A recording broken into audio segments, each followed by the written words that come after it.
The morning sun of Prime rose slowly over the mountain range, painting the sky in shades of purple and orange.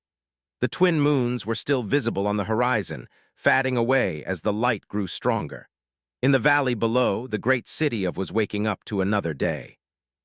Daniel Cooper stood at the window of his small home at the edge of the city. He had lived here for 3 standard years now, ever since his ship had crash-landed on this world. He was the first human to ever set foot on Prime, and for a long time he thought he might also be the last. They were a proud species. They stood over 7 feet tall, with scales that covered their entire bodies. Their eyes were large and golden, and their faces were shaped somewhat like the lizards of Earth, though they walked upright on 2 legs and had 4 arms instead of 2. They were ancient, their civilization stretching back tens of thousands of years before humans had even learned to make fire. They had not been happy to see Daniel when he first arrived. His ship had been damaged passing through an unstable region of space. The navigation systems had failed, and he had been forced to make an emergency landing on the nearest habitable world. That world happened to be Prime, the of a species that had very strict rules about outsiders. They did not trust other species. Their history was filled with wars against alien invaders, and they had learned to be careful. When Daniel's ship came down in the fields outside, they had surrounded him with weapons drawn. He had expected to die that day. But he did not die. Instead, he was brought before the Council of Elders, the ruling body of society. They questioned him for days, trying to understand who he was and why he had come. Daniel told them the truth. He was an explorer. His ship was broken. He meant them no harm and only wanted to repair his vessel and leave. The council had debated for weeks about what to do with him. Some wanted to execute him as a potential threat. Others wanted to imprison him forever. But in the end, the High Elder had made a different decision. Daniel would be allowed to stay while his ship was repaired. But he would have to prove himself useful to the people. He would have to work and earn his place. And he would have to follow all of their laws without question. Daniel had agreed. What choice did he have? That was 3 years ago. Since then, Daniel had worked harder than he had ever worked in his life. He started as a laborer, carrying heavy loads and cleaning streets. They looked down on him, calling him weak and small.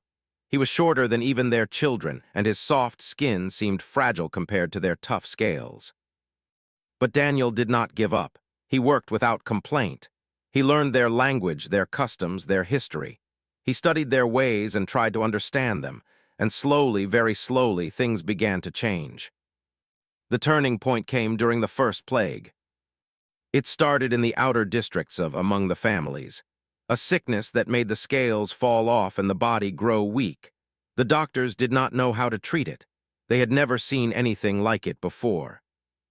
Daniel had some medical training from his time in the Human Exploration Corps. He was not a real doctor, but he knew basic biology and chemistry. When he heard about the plague, he asked permission to help. The council refused at first. They did not trust a human with the lives of their people. But as more and more fell sick, they grew desperate, finally allowed Daniel to try. Daniel worked for weeks without rest.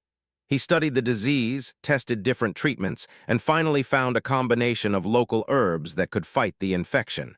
It was not a perfect cure, but it saved lives, hundreds of lives. After that, everything was different. They still did not fully accept him. He was still an outsider, still a human in a world that had never seen one before. But they respected him now. They allowed him to work in the medical quarter, helping their doctors treat the sick and injured. They gave him a real home instead of the storage room he had been sleeping in. They even started to call him by his name instead of just the human. Daniel found that he liked helping they were not so different from humans once you got to know them. They loved their families. They celebrated holidays and told stories to their children. They worried about the future and remembered the past. They laughed and cried and hoped, just like any other people. But there was one thing about society that Daniel could not accept. One thing that kept him awake at night and made his heart heavy with sadness. They did not care for their weak. It was part of their ancient culture, a tradition that went back to the earliest days of their civilization. Resources had been scarce in those times, and only the strongest could survive. The weak, the sick, the different, they were left behind. It was considered the natural way of things. In modern times, they had plenty of resources. They had advanced technology and comfortable lives, but the old traditions remained. Children who were born different, with defects or unusual features, were often abandoned. They were seen as burdens, as bad luck, as mistakes that should not have happened. These children were called the unwanted ones. Daniel first encountered them during his second year on Prime. He was walking through the outer districts when he heard crying coming from an alley. He followed the sound and found a small cub, barely old enough to walk, sitting alone in the dirt. The cub was female, with scales of an unusual silver color. Most had scales of green or blue or brown. Silver was rare, and among the more traditional families it was considered a sign of weakness. This cub had been left in the alley to die. Daniel picked her up and carried her to the medical quarter. The doctors there looked at him with confusion. "Why did you bring this one here?" they asked. She has been rejected." "She is a child," Daniel said. "She needs help." The doctors shook their heads. "It is not our way, human. The weak must find their own path or perish. It has always been so." Daniel did not listen to them. He took the cub home with him and cared for her himself. He fed her and cleaned her and kept her warm at night. He sang her songs from Earth and told her stories about the stars. He named her after his grandmother back on Earth. The council was not happy when they found out. They summoned Daniel and demanded an explanation. "You have taken her into your home," said. "This is not permitted. You are interfering with our traditions." "Your traditions would let a child die," Daniel replied. "I cannot accept that." The elders were angry. Some called for Daniel to be punished, but raised his hand for silence. "The human has earned some goodwill," the High Elder said slowly. "He saved many lives during the plague. We will allow this one exception, but be warned, human, our patience has limits." Daniel bowed his head and thanked them. He took home and continued to care for her. But it did not stop there. Word spread through the city that the human would take in the unwanted ones. Others began to appear at his door. Some were brought by families who felt guilty about abandoning them. Others found their way on their own, drawn by rumors of the strange, soft creature who treated everyone with kindness. Daniel took them all in. There was a male cub who had been born out of season. They believed that children born at the wrong time of year were cursed. His parents had left him at the edge of the waste district when he was only a few days old. Daniel found him being attacked by wild animals and drove them away. Was small and quiet, but his eyes were bright with intelligence. There was a young male whose left arm had not formed properly in the egg. Among the physical defects were seen as signs of poor fortune. No family would take him, so he had been placed in a group home where the caretakers barely fed him. Daniel brought him home and taught him to write with his other hand. Worked harder than any of the other cubs, determined to prove that he was not worthless. There was Myra, a female cub whose scales had a strange pattern that they considered ugly. She had been mocked and beaten by other children until she stopped speaking altogether. It took Daniel months to earn her trust, but eventually she began to talk again. She had a beautiful singing voice, and Daniel often asked her to sing before bedtime. There was a male who had been abandoned because his legs were weak, and he could not run as fast as other cubs. Daniel built him a special chair with wheels so he could move around more easily. Loved to read, and he spent hours in the small library that Daniel had created from salvaged books and data tablets. There was a female whose eyes were sensitive to light. She could only see properly in darkness, which they saw as a terrible flaw. Daniel gave her special glasses that filtered the light and allowed her to see during the day. Became his assistant in the medical quarter, her sensitive eyes able to spot tiny details that others missed. One by one, the unwanted children came to Daniel, and one by one, he welcomed them into his home. His small dwelling at the edge of the city grew crowded. Daniel worked extra hours to earn enough money to feed everyone. He converted storage spaces into sleeping areas and built additions onto his home with his own hands. The workers who saw him laboring in the heat sometimes stopped to watch, confused by this strange human who worked so hard for children that no one else wanted. "Why do you do this?" one of them asked him once. "These cubs are nothing to you. They are not your blood, not your species. Why do you sacrifice so much for them?" Daniel wiped the sweat from his face and looked at the worker. "On my world," he said, "we have a saying, family is not always about blood. Sometimes it is about choice. I choose these children. That makes them my family." The worker shook his head, unable to understand. But he did not try to stop Daniel. The years passed, and Daniel's family grew. By the end of his third year on Prime, he had 47 cubs living under his care. Some were very young, still learning to walk and talk. Others were nearly adolescent, starting to think about their futures. All of them called him father, a word he had taught them from his own language. Daniel did his best to give them everything they needed. He taught them to read and write in both and English. He told them stories about Earth and about the galaxy beyond their world. He showed them that being different was not a weakness, but a strength. He made them believe that they mattered, that they deserved love, that they could become anything they wanted to be. Was the oldest now nearly 12 cycles old. She had grown tall and strong, her silver scales shining like starlight. She helped Daniel care for the younger cubs, teaching them lessons and settling their arguments. She had become a leader among them, respected and admired by all. Was 8 cycles old and showed a remarkable talent for mathematics. Daniel had given him puzzles to solve and completed them faster than anyone Daniel had ever seen. The cub talked about wanting to build things someday, machines and structures that would help people. Had learned to write so well with his single working hand that his letters were more beautiful than those of most adults. He had started keeping a journal, recording the daily events of their little household. He said he wanted future generations to know their story. Myra sang every night now, her voice filling their home with music. She had composed her own songs, mixing melodies with the human tunes that Daniel had taught her. Some of the neighbors had started coming to listen, sitting outside in the dark. Had read every book in Daniel's library twice. He asked endless questions about everything, from the nature of stars to the history of ancient civilizations. Daniel told him that on Earth, people like him became scientists and professors, and decided that was what he wanted to be. Had become invaluable in the medical quarter. Her ability to see in low light allowed her to perform delicate procedures that required extreme precision. The doctors who had once looked down on her now asked for her assistance.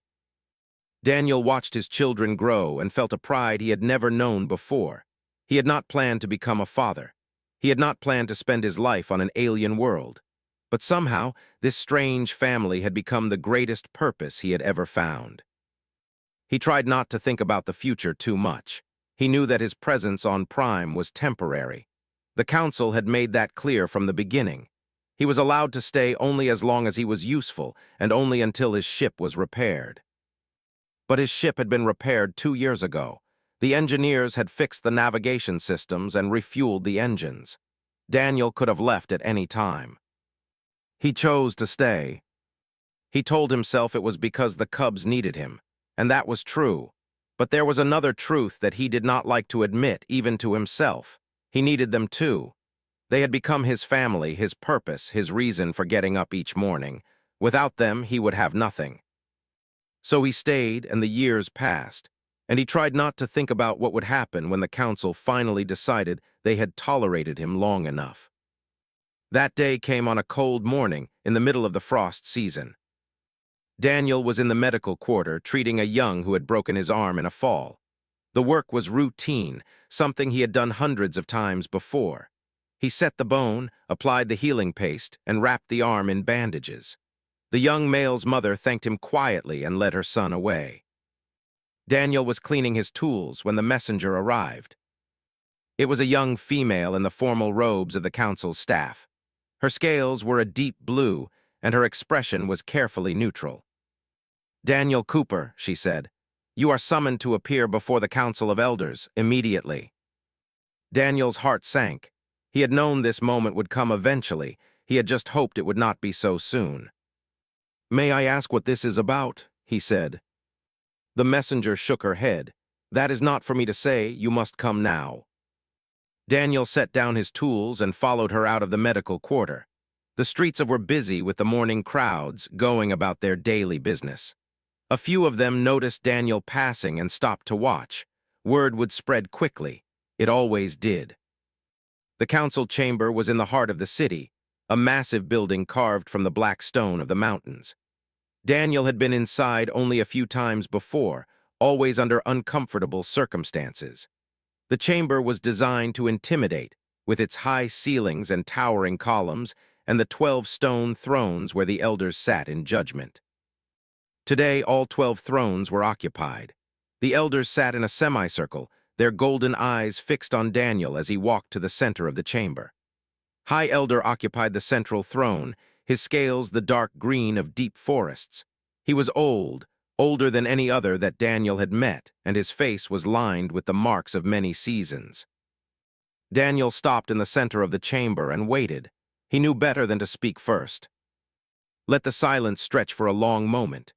Then he slammed his ceremonial staff against the stone floor, and the sound echoed through the chamber like thunder. "Daniel Cooper," said, "you have lived among us for 3 standard years. You have worked in our medical quarter. You have learned our language and our customs. You have even taken our unwanted children into your home." Daniel said nothing. He could hear the judgment in the elder's voice. "But you are not," continued. "You are human, an outsider, an alien, and our laws are clear on this matter." He leaned forward, his golden eyes boring into Daniel. "The permitted cycle has ended. Your time on Prime is over. You must leave." Daniel had expected this. He had prepared himself for it. But still, the words hit him like a physical blow. He had to take a moment to steady himself before he could respond. "I understand," he said quietly. "I will gather my belongings and depart before the next sun cycle." Nodded slowly. "You have been adequate in your service," he admitted. "Your work in the medical quarter has been noted. The lives you saved during the plague have not been forgotten, but the law is the law. It cannot be broken, not even for one who has done good." "I understand," Daniel said again. There was nothing else he could say. "You may keep your ship and your personal possessions," said. "You may take any supplies you need for your journey, but you must leave by tomorrow's sunrise. Is that clear?" "It is clear, High Elder." Sat back in his throne. For a moment, something flickered in his ancient eyes. It might have been regret, it might have been relief. Daniel could not tell. "Then go," said. "Prepare for your departure, and know that you will not be permitted to return. Once you leave Prime, you are exiled forever." Daniel bowed his head respectfully. Then he turned and walked out of the council chamber. The streets outside seemed different now. The buildings that had become familiar to him, the people who had become his neighbors, the sights and sounds and smells of this alien city, all of it would be gone tomorrow. He would never see any of it again. But that was not what hurt the most. What hurt the most was thinking about the cubs, his children, the 47 young lives that he had sworn to protect and nurture. What would happen to them when he was gone? They would not care for them. They would be sent back to the streets, back to the group homes, back to being. Everything he had built would be destroyed. Daniel walked slowly through the city, trying to think of a solution, but there was nothing he could do. The law was the law. He was an outsider, and outsiders had no rights on Prime. He could not fight the council. He could not appeal their decision. He could only obey. By the time he reached his home at the edge of the city, the sun was beginning to set. The twin moons were rising on the opposite horizon, their pale light mixing with the fading colors of day. It was beautiful, Daniel thought. This world had always been beautiful, even when it was cruel. He stopped at the gate of his property and looked at the collection of buildings that had become his home. The original dwelling was still there, but it had been expanded so many times that it barely resembled what it had once been. There were sleeping quarters for all the cubs, a common room for meals and lessons, a small medical station for minor injuries, and a garden where they grew vegetables and herbs. It was not much by standards, but it was everything to Daniel. He was about to open the gate when he noticed that something was different. There were lights in all the windows. Shadows were moving inside, and there were sounds, voices, the quiet murmur of many people talking. Daniel frowned and pushed open the gate. He walked up the path to the main building and opened the door. Inside, he found all 47 of his cubs gathered together. They were sitting in neat rows in the common room, their scales catching the light from the lamps that hung on the walls. Every face was turned toward him, watching him with their golden eyes. At the front of the group stood. Her silver scales seemed to glow in the lamplight, and her expression was more serious than Daniel had ever seen it. "Father," she said, "we heard about the council's decision." Daniel closed the door behind him. He should have known that word would spread quickly. Nothing stayed secret in for long. "I was going to tell you all tonight," he said. "I did not want you to hear it from others." "It does not matter how we heard it," said.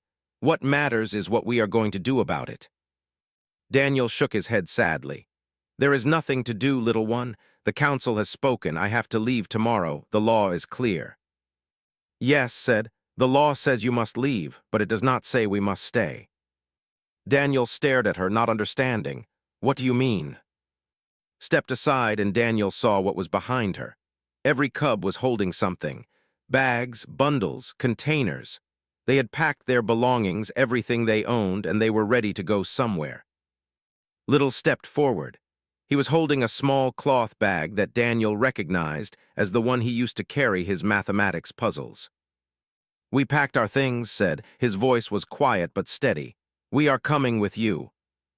Daniel felt his legs go weak. He had to grab the doorframe to keep from falling.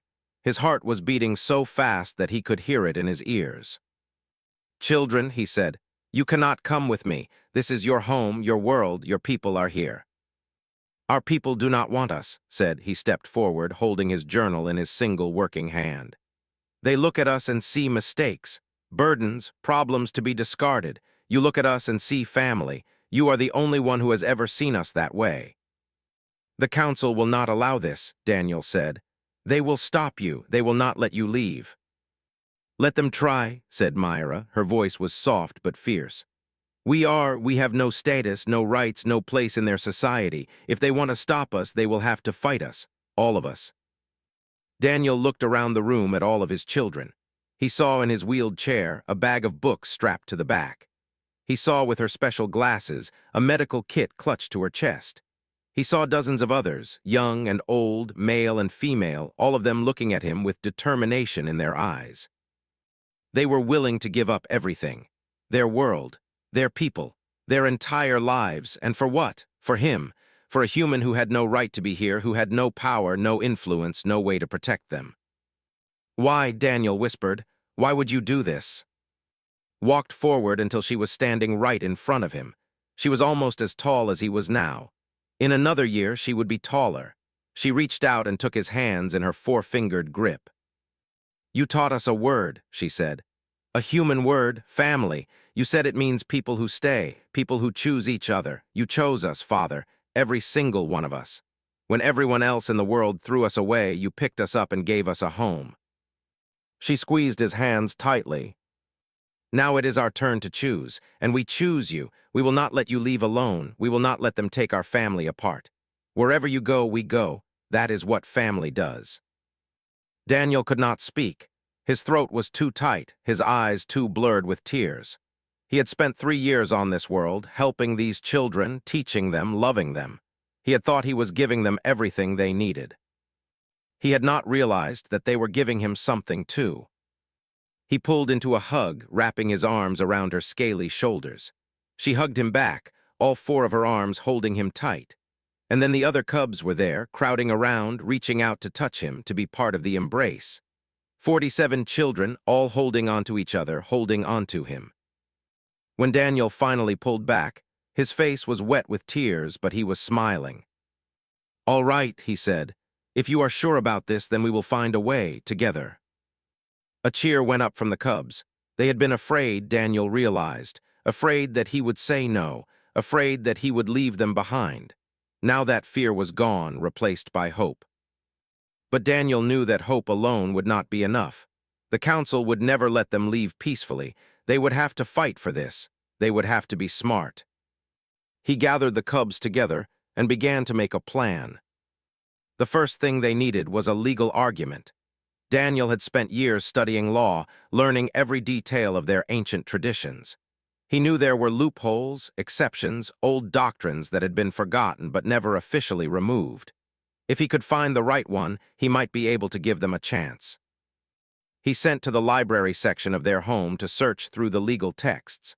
The young male was the fastest reader among them, and he knew the filing system better than anyone. If there was something useful in those books, would find it. While searched, Daniel organized the rest of the cubs. They needed to be ready to leave at a moment's notice. That meant packing efficiently, carrying only what was essential. Food, water, medicine, clothing, everything else would have to be left behind. It hurt to think about abandoning this place. Daniel had built it with his own hands, piece by piece, over 3 years. Every room held memories, every wall had a story. But things were just things. What mattered was the people. The night grew late and the cubs started to get tired. Daniel sent the youngest ones to bed, promising that he would wake them if anything happened. The older cubs stayed up with him, waiting for news from. Finally, near midnight, came wheeling out of the library with a triumphant expression on his face. "I found it," he said, "the doctrine of the Forsaken." Daniel took the old book from his hands and read the passage that the young male had marked. It was written in an archaic form of difficult to understand, but the meaning was clear. The doctrine of the Forsaken stated that any who had been rejected by clan and community 3 times could seek a new people. They had the right to leave their homeland and join another group, another tribe, another species. It was an ancient law, written in a time when refugees were common and borders were constantly shifting. No one had used it in centuries. But it had never been revoked. "This could work," Daniel said slowly. "Every one of you has been rejected more than 3 times. Your records prove it. If we invoke this doctrine, the council would have no legal grounds to stop you from leaving." "But will they accept it?" asked. "The council does not like to be challenged." "They do not have a choice," Daniel said. "The law is the law. That is what told me this morning. If the law says you can leave, then they cannot stop you." He looked around at his children, feeling a surge of hope for the first time since he had left the council chamber. "We need to prepare. I want you to make copies of everyone's rejection records. Gather all the medical supplies we might need. Finish your journal entry and pack your writing materials. You are in charge of making sure everyone is ready to move by sunrise." The cubs nodded and set to work.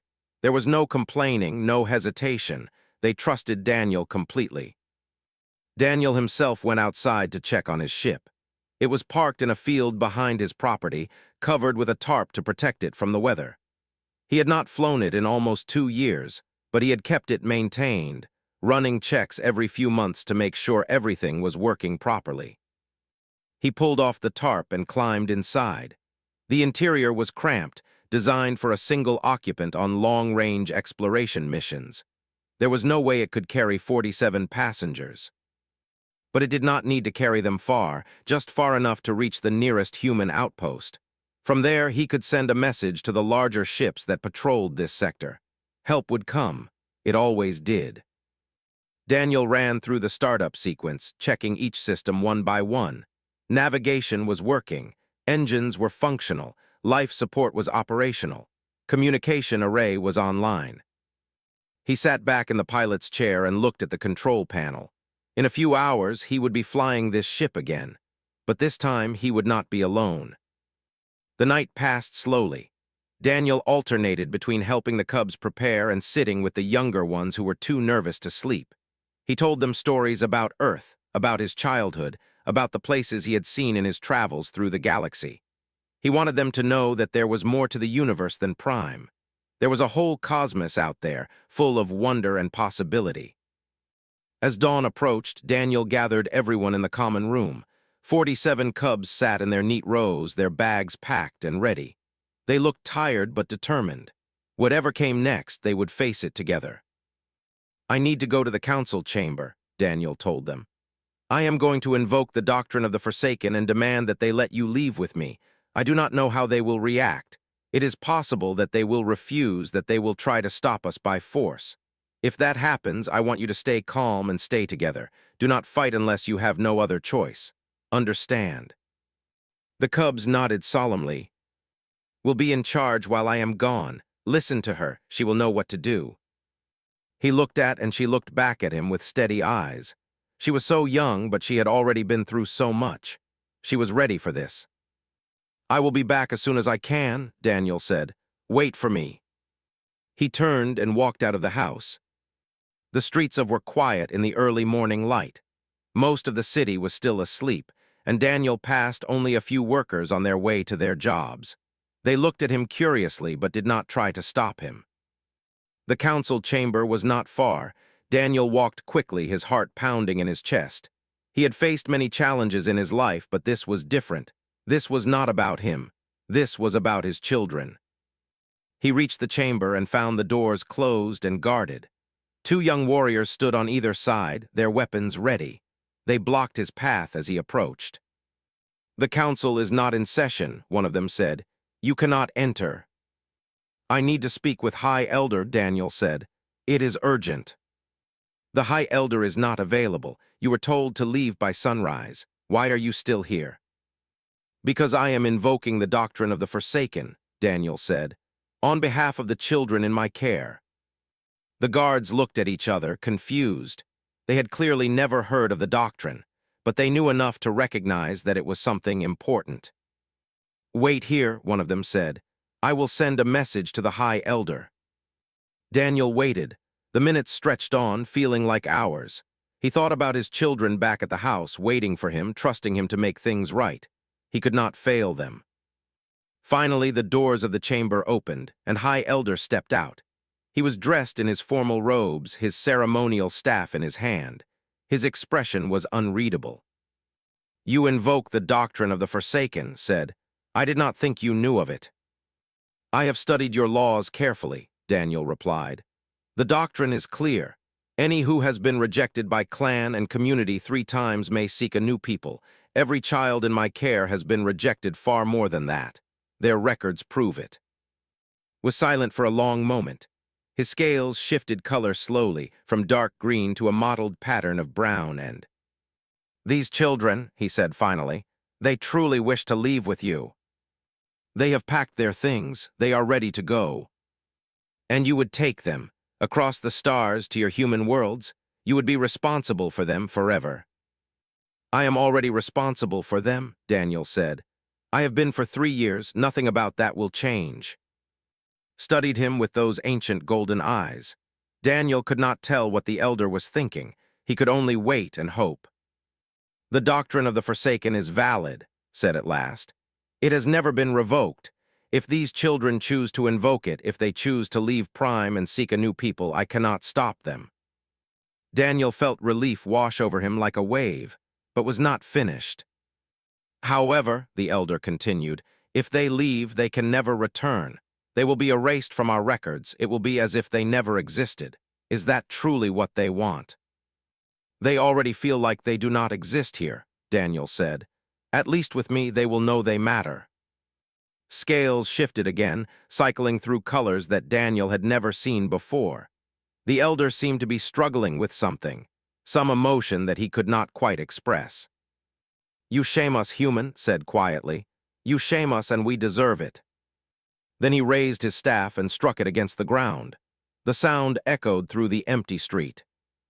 "The doctrine of the Forsaken is invoked. Let it be recorded. The children of Daniel Cooper may leave Prime with their chosen guardian. They are no longer, they are his." Daniel bowed his head in gratitude. "Thank you, High Elder." "Do not thank me," said. "I have done nothing to deserve thanks. Go now, take your children and leave before I change my mind." Daniel turned and ran. He ran through the streets faster than he had ever run before. He ran past surprised workers and early morning vendors and confused guards. He ran until he reached his home and burst through the door. The cubs were still waiting in the common room, exactly where he had left them. They looked up at him with anxious eyes. "It worked," Daniel said, gasping for breath. "The council has accepted the doctrine. You are free to leave, all of you." A moment of stunned silence. Then cheers erupted through the room. Cubs jumped up and hugged each other, laughed and cried, danced around in celebration. Daniel watched them, his heart overflowing with joy. But there was no time to waste. They needed to move quickly before anything could change. "Everyone grab your things," Daniel ordered. "We are leaving right now." The cubs gathered their bags and fell into line.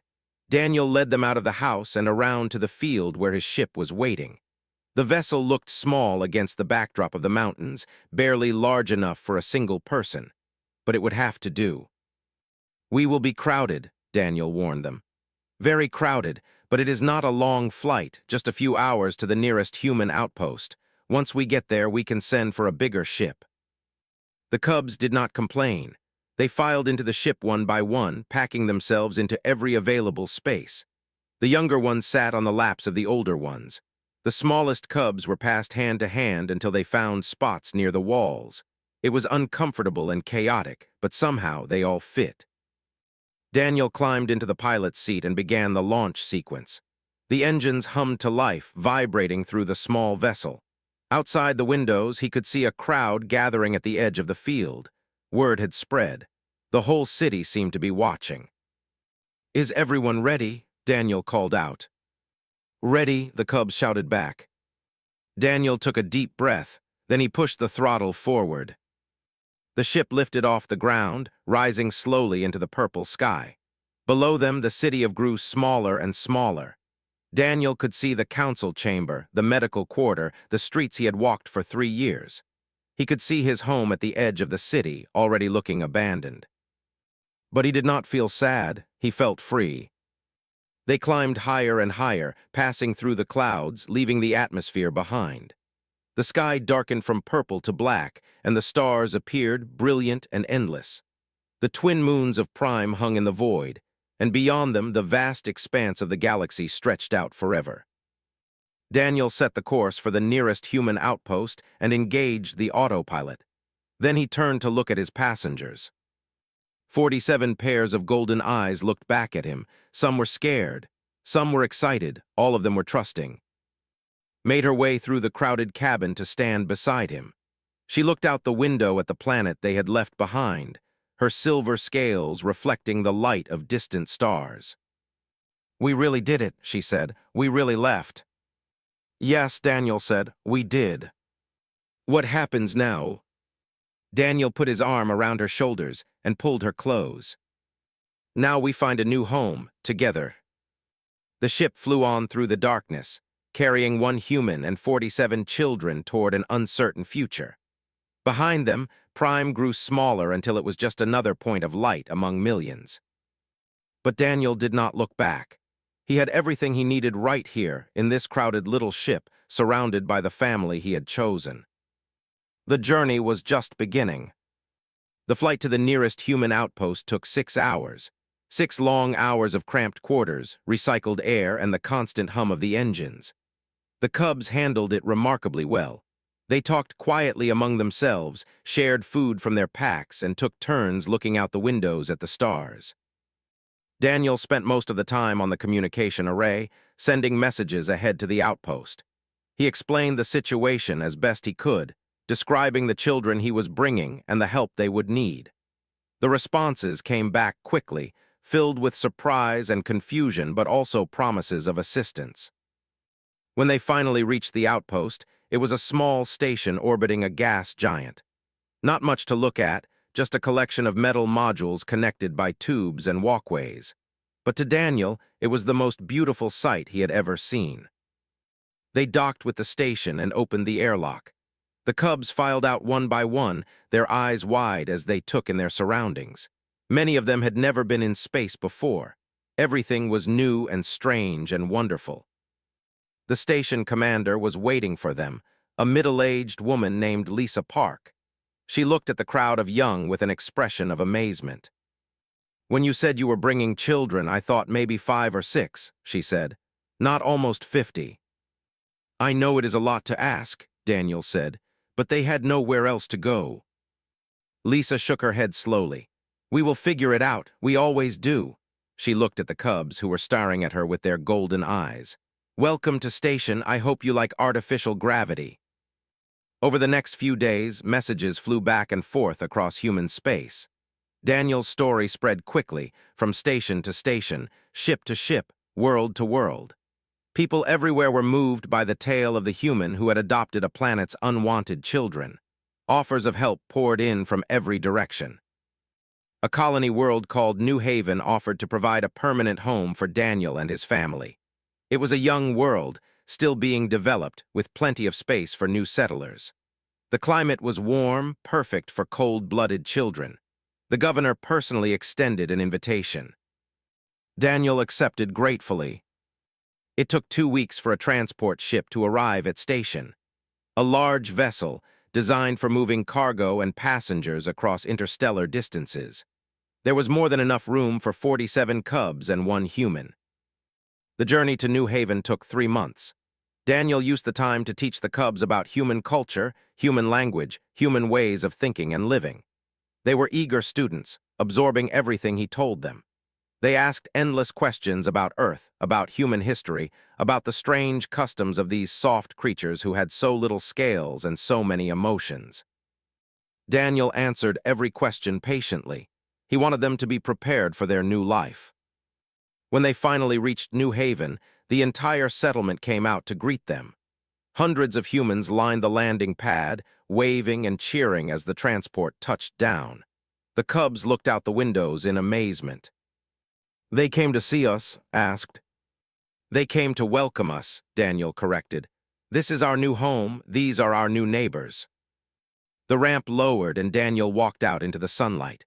The air was warm and fresh, carrying the scent of growing things.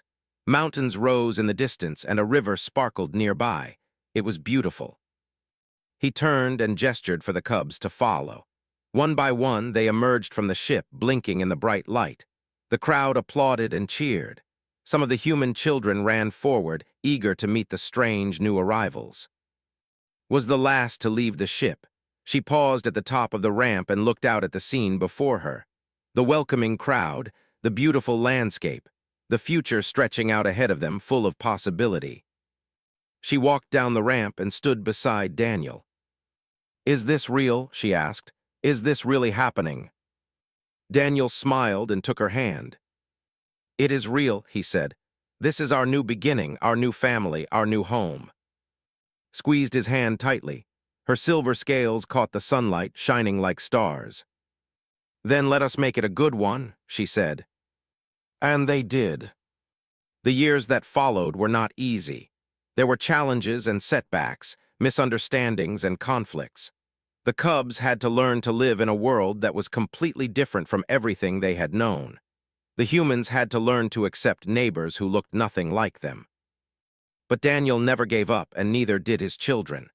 They worked hard, studied hard, and proved themselves valuable members of their new community. The humans of New Haven came to respect them, then to admire them, and finally to love them. The settlement grew and prospered. Daniel established a school where he taught both human and children together, became his assistant, and later his successor as head teacher. Went on to become an engineer, designing irrigation systems that helped the colony thrive. Wrote books about their journey, stories that were translated into dozens of languages and read across the galaxy. Myra became a famous singer, her beautiful voice reaching millions. Became a scientist, making discoveries that advanced human understanding of the universe. Became a doctor, saving lives with her skill and dedication. And through it all, they remained a family, bound not by blood or species, but by choice, by love. 20 years after they first arrived on New Haven, a ship from Prime entered orbit. It was an official vessel, carrying an ambassador from the Council of Elders. The first diplomatic mission ever sent from to a human settlement. Daniel was old now, his hair and his face lined with age. But his eyes were still bright, and his spirit was still strong. He stood at the landing pad with his children around him, waiting to meet the ambassador. The ship touched down and the ramp extended. A female emerged, dressed in the formal robes of a high diplomat. She walked down the ramp with careful dignity, her scales a rich green color. But it was not the ambassador who spoke first. stepped forward, her silver scales shining in the afternoon light. She extended her hand in the human fashion. "Welcome to New Haven," she said. "I am Governor Cooper. I understand you wish to discuss relations between our peoples." The ambassador stared at her silver scales, at her confident posture, at the settlement thriving behind her. She looked at the happy faces of the cubs who had once been rejected and abandoned, now grown into accomplished adults. "How," the ambassador asked, "how did you build all of this?" Smiled, it was a human expression, one she had learned from her father long ago. It looked natural on her face now, as natural as breathing. "A human loved us," she said simply, "and we learned to love him back. That is how you build anything worth keeping." The ambassador looked past at Daniel. The old human stood surrounded by his children, his strange, soft face wet with tears but stretched into a proud smile. "The council was wrong," the ambassador said quietly. "We were wrong about many things." "Perhaps," said, "but the past cannot be changed. Only the future, and the future, ambassador, is what we make of it." She gestured toward the settlement, toward the schools and homes and gardens that stretched out under the warm sun. "Come, let me show you what love can build." The ambassador hesitated for a moment. Then she nodded and followed into the settlement. Behind her, the rest of the diplomatic party emerged from the ship, looking around with wonder at this impossible place. Daniel watched them go. His children gathered around him, the ones who had stayed on New Haven and the ones who had come back for this historic moment. They were all here, his family. Put a hand on Daniel's shoulder, stood on his other side. Myra began to hum a soft tune, and the others joined in. "You did a good thing," Father said. "All those years ago, you changed everything." Daniel shook his head. "No, we did it together, all of us." He looked at each of them in turn. His children, his family, his greatest accomplishment. "I was commanded to leave," he said softly. "And you packed your things and came with me. That is what made all of this possible, not me, us." The sun was setting over the mountains, painting the sky in shades of orange and gold. In the distance, human and children played together in the streets, their laughter filling the evening air. Daniel Cooper sat down on a bench and watched the world he had helped build. His children sat with him, surrounding him with warmth and love. He had never planned to become a father. He had never planned to change the course of history. He had only wanted to help a few children who had no one else. But sometimes, that is exactly how the greatest changes begin. Not with grand plans or powerful speeches, but with simple acts of kindness. With one person deciding to care when everyone else had given up. With a human who refused to leave anyone behind. The stars came out one by one, filling the sky with light. Daniel looked up at them and smiled. He was home. The end.